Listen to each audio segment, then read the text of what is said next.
रिक्षाचे driver जखमी आहेत आणि 2 पॅसेंजर यामध्ये जखमी आहेत. चौघंही हॉस्पिटलला आहेत. डॉक्टरांच्या सांगण्यानुसार ते चौघंही आउट ऑफ डेंजर आहेत. यामध्ये मुलुंड पोलीस स्टेशनला भारतीय न्यायसंहिता त्याचप्रमाणे मोटर व्हेकल ॲक्ट याच्यानुसार गुन्हा दाखल केलेला आहे.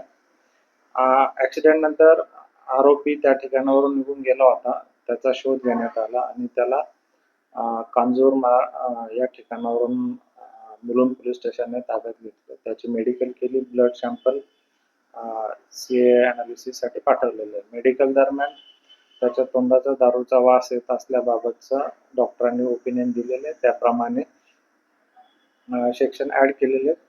आरोपी अटक करण्यात आलेला आहे. पुढील तपास मुलुंड पोलीस स्टेशन करत आहे. थँक्यू.